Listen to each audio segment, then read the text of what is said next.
recent years, across the grasslands of Europe and North America, a shocking phenomenon has been quietly spreading. Wolf packs are increasingly appearing on the grasslands, killing livestock and causing farmers to suffer. From the frozen forests of Germany to the vast plains of Colorado, millions of wolves are back, and this time, they're wreaking havoc like never before.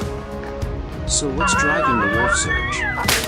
How serious are the consequences for agriculture? And is there a way for humans and wolves to coexist sustainably? All will be answered in today's video.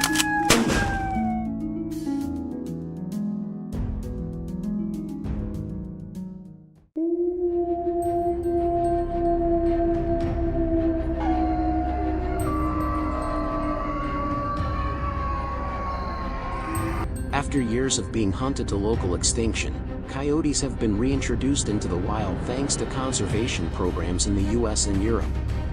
In the US alone, a restoration program in Yellowstone Park since 1995 has seen gray wolves dramatically increase in numbers.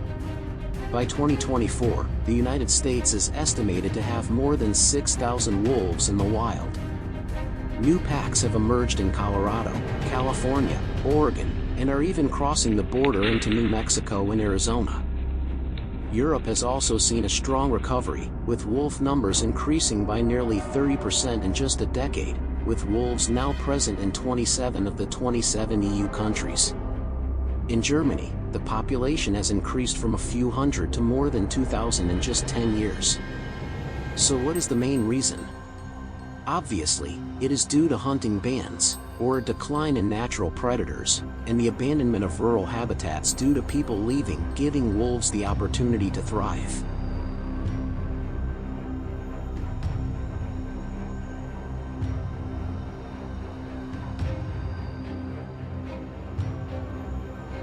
It can be seen that the return of wolves has had unpredictable consequences for agriculture, especially the cattle, sheep, and goat farming industry. In Colorado, in 2024, more than 80 cases of livestock being attacked by wolves were recorded. The estimated loss was nearly $600,000 US, including many cases of losing sows, dairy cows in labor, or young calves dying due to night hunting. In California, whaleback wolves have killed more than 20 sheep in a week, causing outrage among Siskiyou farmers. Europe is no better. Germany records more than 4,000 wolf attacks on sheep each year, costing millions of euros. What's worse, wolves don't kill for food, but for their hunting instincts, meaning a pack of 5, 7 can kill hundreds of sheep in one night, and then leave. In addition to losing their property, many farmers are also suffering from enormous psychological stress. Rates of stress, depression, and bankruptcy have increased in wolf-infested agricultural areas. For them, seeing calves being disemboweled or herds of cows running amok in the night is a lasting obsession. However, most countries protect wolves under conservation laws. In the US, gray wolves are listed as animals protected under the Endangered Species Act. Killing wolves, even accidentally, can result in fines of $10,000 to $50,000 and even criminal prosecution.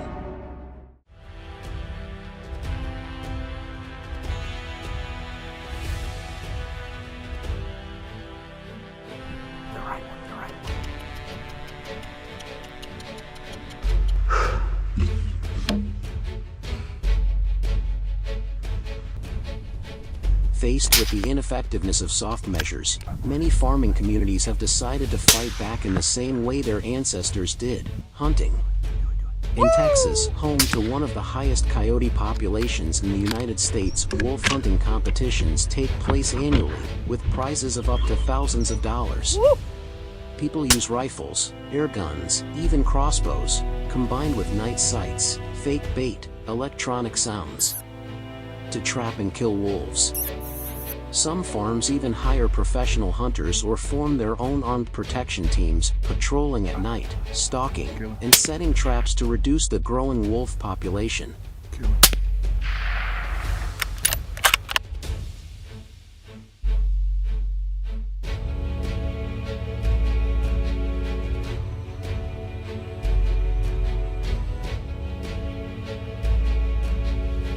However, wolf hunting is not always allowed.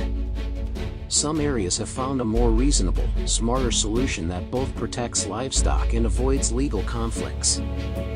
Modern farms in Colorado and Bavaria use specialized electric fences 1.8 m high, buried 30 centimeters deep in the ground to prevent wolves from digging holes. Motion sensor lights are also installed around the pastures, making wolves wary and not approaching.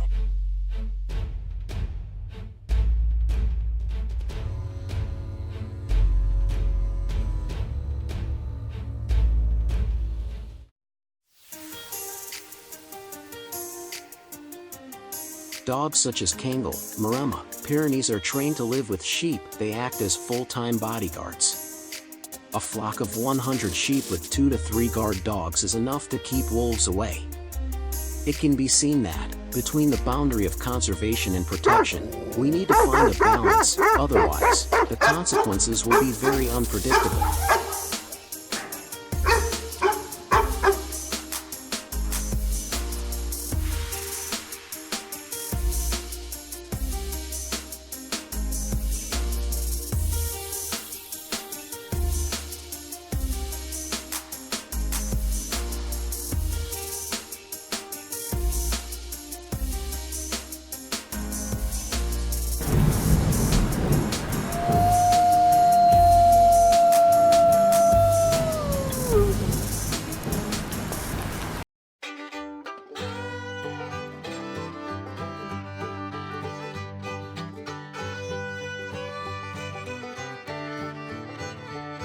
Korea, a country with mainly mountainous terrain, harsh climate, and limited agricultural land area, seems to have difficulty in developing agriculture.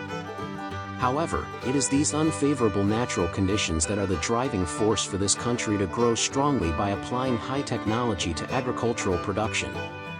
One of the typical examples of this innovation is the Airhouse Greenhouse model, which is creating a green revolution in modern agriculture in Korea.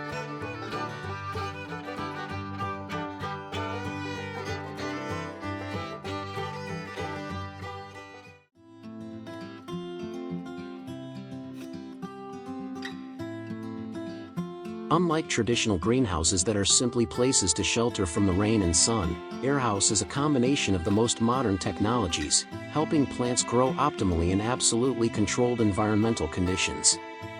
This is a combination of artificial intelligence, big data, environmental sensor systems, hydroponic aeroponic systems, and smart automation devices. Airhouse is no longer a simple greenhouse, but rather a living biological laboratory where plants are cared for with data, technology, and precise cultivation strategies down to the centimeter. Technically, the Airhouse Greenhouse is designed with a dense sensor system capable of measuring and monitoring almost all environmental factors, from air temperature, humidity, CO2 concentration, light intensity, to soil quality and plant growth status. All data is collected and sent to the automatic control center. Here, AI algorithms will analyze and give immediate adjustment instructions, such as turning on off the ventilation system, adjusting the misting machine, controlling the lighting system, or adding CO2 for better photosynthesis. Another highlight of the Airhouse system is the smart irrigation and fertilization technology. Instead of watering the entire garden in the traditional way, each plant is identified and provided with the exact amount of water and nutrients according to each growth stage. Advanced Airhouses also apply a circulating hydroponic model, which helps reuse water after filtration, saving up to 80% of water compared to traditional farming. This system is not only cost-effective but also environmentally friendly, helping to minimize pollution and risks to the soil.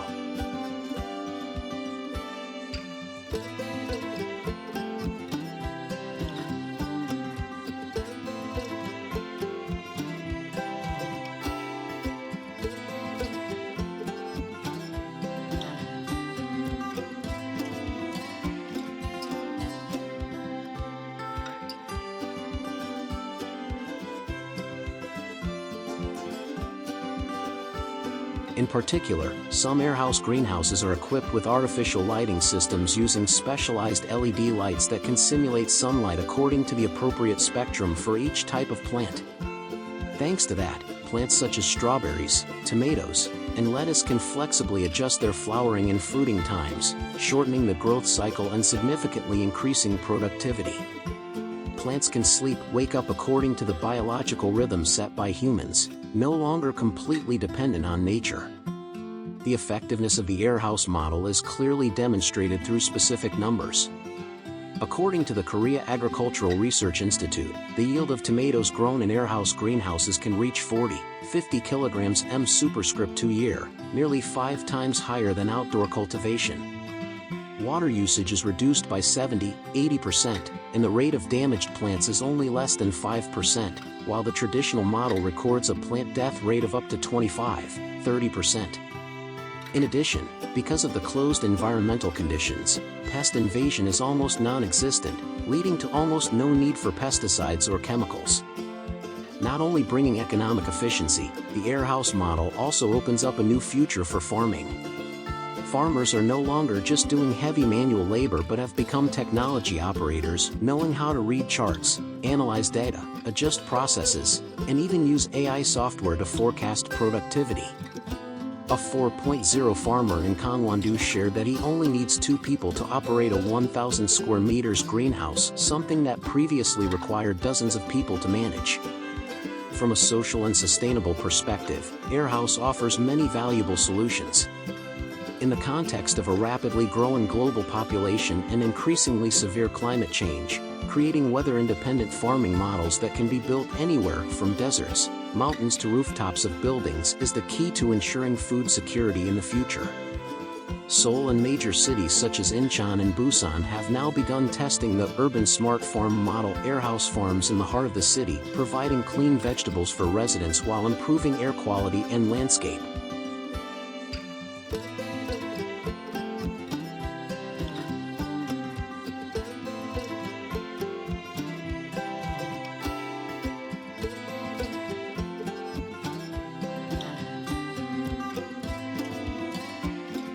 However, for Airhouse to be able to be replicated and popularized, there are still many challenges. The biggest obstacle is the high initial investment cost, ranging from $100,000 to $200,000 for each 1,000 square meters greenhouse. In addition, operators need to be properly trained in techniques and technology, which not all farmers are willing to adapt to. The dependence on stable power sources and internet connections is also a factor to consider when deploying in remote areas. Fortunately, the Korean government has strong support policies to encourage people to switch to this model, from equipment funding, tax breaks, to skills training programs for young farmers. Provinces such as Jeollanam-do, Gyeongsangnam-do, and Chungcheongbuk-do are gradually becoming the country's smart agricultural development centers, with hundreds of Airhouse greenhouses already built.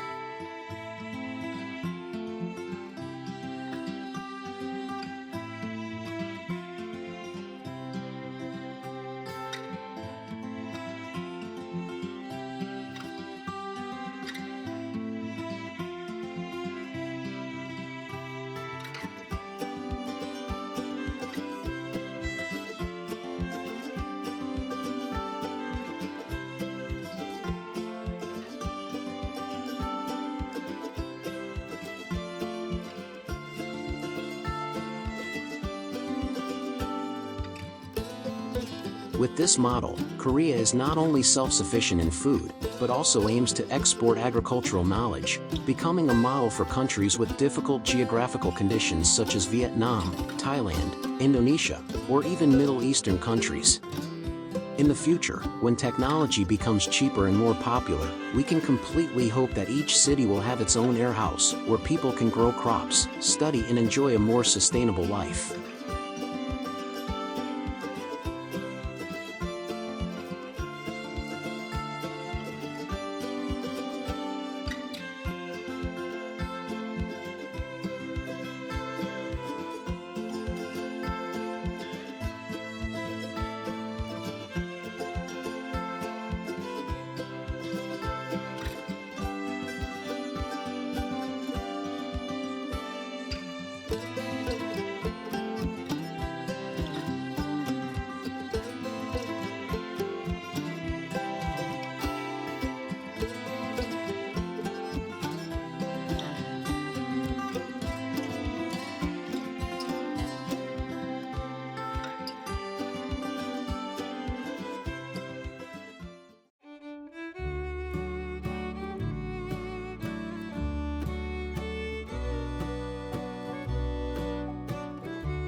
You're probably familiar with modern, large-scale pig farms, where everything is controlled down to each square meter of pen space, right? But today, we're introducing a fascinating new approach, outdoor pig farming. Let's watch the video below to see how it compares to traditional indoor pig farming. What does an outdoor pig farm look like? As the pig industry faces growing challenges, environmental concerns, animal welfare, and stricter consumer demands, a quiet revolution is taking place: mobile pig farming. Unlike the cramped, antibiotic-heavy barns we're used to, this new model brings pigs back to nature, blending mobility and smart tech for a fresh leap in clean food production.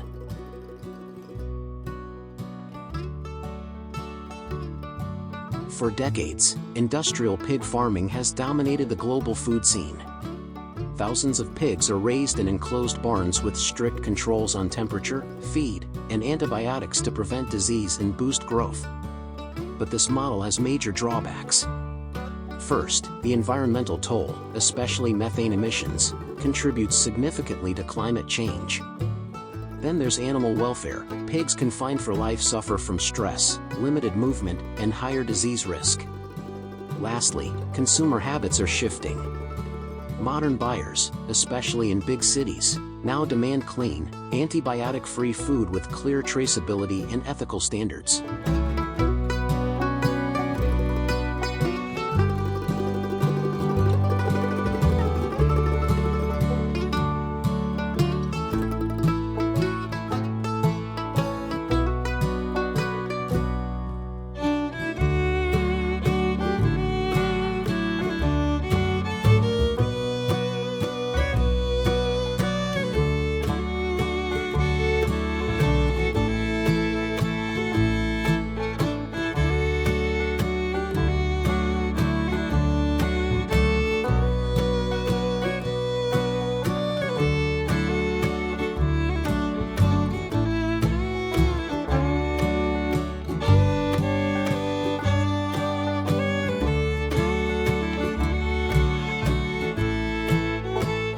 Facing this reality, the industry is seeking new paths built on sustainability and nature. And mobile pig farms are leading the way.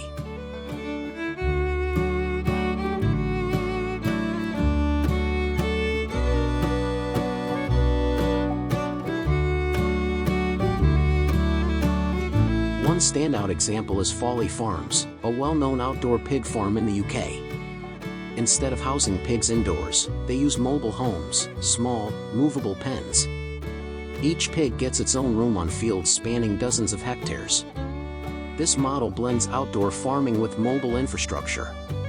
Instead of fixed concrete barns, farmers use mobile shelters, often modified containers, truck beds, or modular pens on wheels, allowing rotation across fields and phases.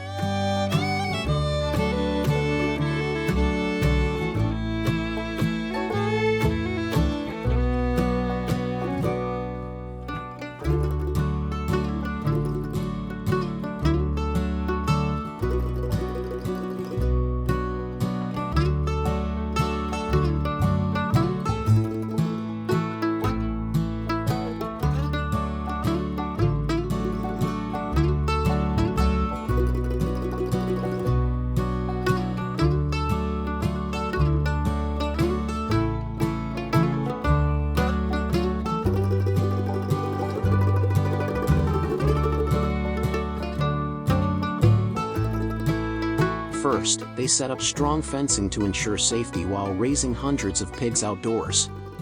Pigs roam freely on pasture, getting sun, air, and daily exercise.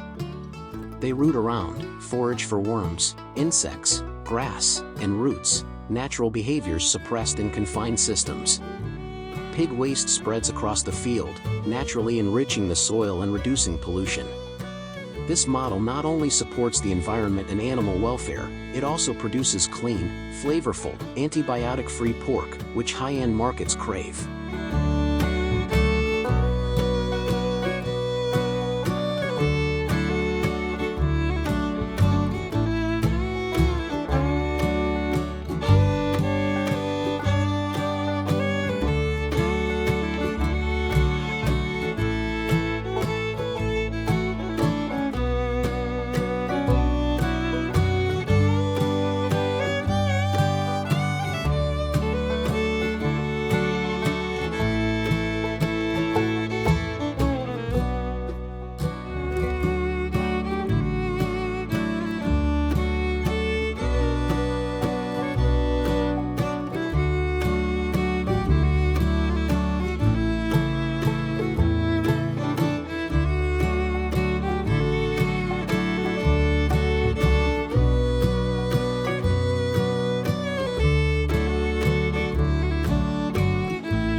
Each week, pens are moved to fresh grass using tractors, maintaining hygiene and preventing soil degradation. Pigs eat homegrown grains, vegetables, and whatever they find in the field. Notably, the entire process avoids antibiotics. Folly pork is now widely sold in Europe's premium supermarkets. Beyond clean standards, this model boosts local agricultural branding and product value.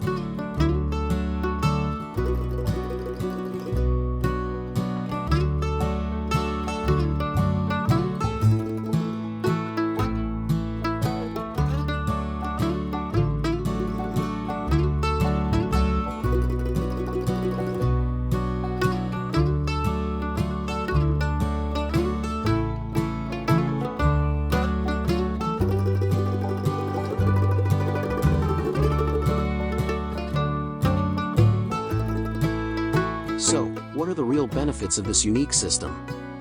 It brings immense value to UK farmers, not just economically, but in animal welfare, sustainability, and meeting market demand. Free-range pork is prized for its quality. For eco-conscious consumers, it's the top choice. Farmers can sell pork at higher prices, boosting profits. Whether raised indoors or outdoors, pork remains a dietary staple, easy to cook, tasty, and rich in high-quality protein, vitamins, and essential minerals. A familiar and healthy food choice.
Can you imagine? Giant mud crabs, used to living in coastal swamps, where the soil is flooded with salt and brackish water, are now being raised in plastic boxes. That's right, not in ponds, not in the sea, but in rectangular plastic boxes, less than a square meter wide, stacked on top of each other like in a modern factory. At first glance, this model does not sound very promising. But in fact, this is the aquaculture revolution that is exploding across Southeast Asia, especially in countries like Indonesia, Vietnam, and Thailand. This model not only helps increase productivity, save costs, but also brings farmers closer to technology and high-end export markets. Is this true or not? Please join me in exploring it in the following video.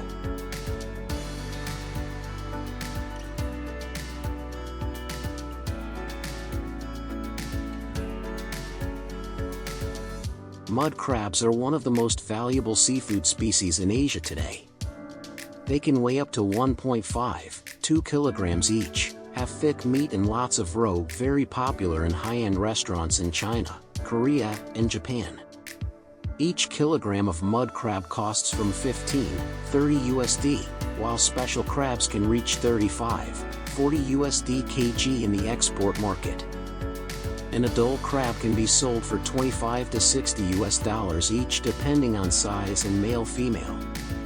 Because of such high value, the mud crab farming model is always attractive to coastal people. However, crab farming is not easy. Traditional farming in ponds or mangrove forests requires large areas, requires a lot of effort and faces many risks: changing salinity, heavy rains, high tides, or sudden diseases can wipe out the whole crop.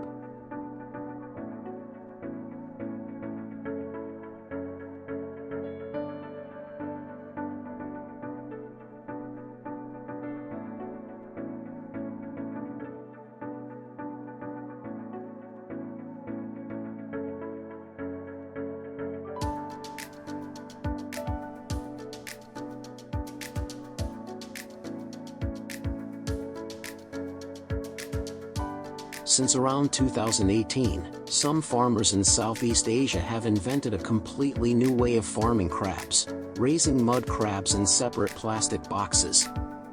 Initially, this model was met with skepticism, but after a few successful cases, it proved its breakthrough potential and was quickly replicated.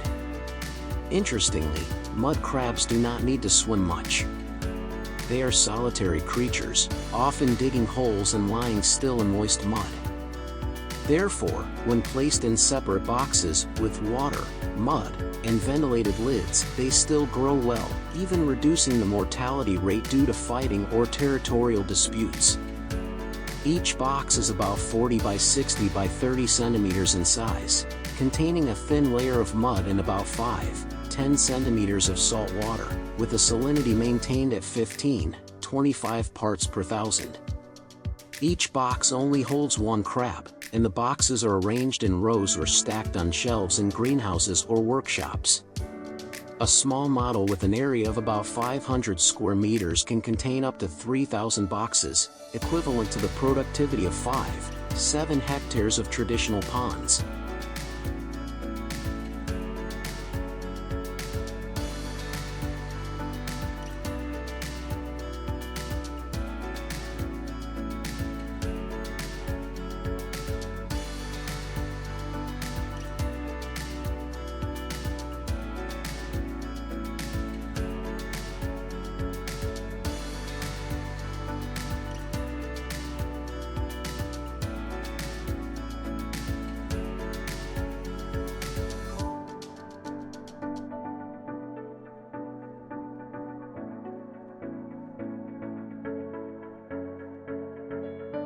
It is undeniable that raising crabs in plastic boxes brings many outstanding advantages. Saving space. From a small area of land, farmers can achieve productivity many times higher than traditional pond farming.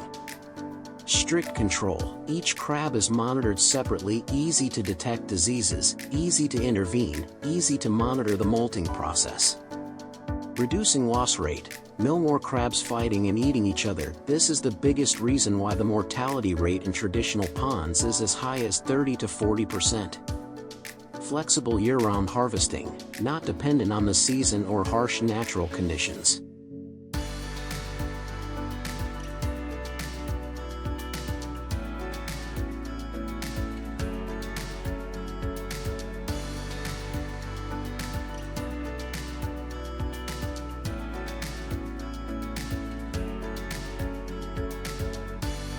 However, this model also has certain challenges. High initial investment cost. To set up a model of about 1,000 boxes, it requires capital of about $2,000 to $6,000, including the cost of buying boxes, water filtration system, oxygen generation, and building a net house.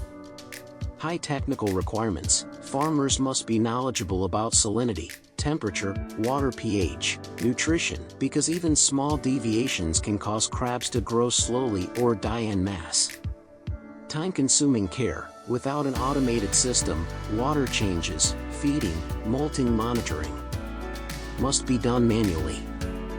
However, with profits of up to 300–500 USD superscript 2 per year, this model is still very attractive, especially for young, knowledgeable farmers who are ready to access technology.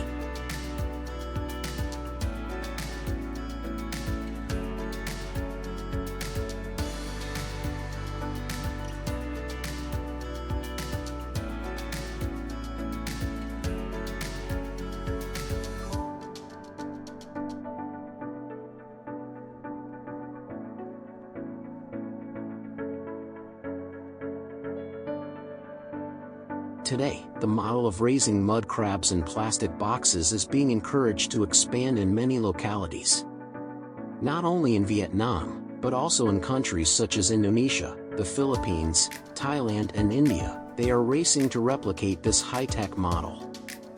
Some large enterprises in the agricultural sector such as CP, green feed, or aquaculture technology startups have begun to invest in the crab factory model in the direction of automation, feeding robots, monitoring sensors, and online sales to domestic and international restaurants. In particular, this model is also expected to be a solution for barren lands, saline-intruded lands that cannot be cultivated, but can still raise crabs in boxes with artificial seawater, helping to create sustainable income for thousands of households.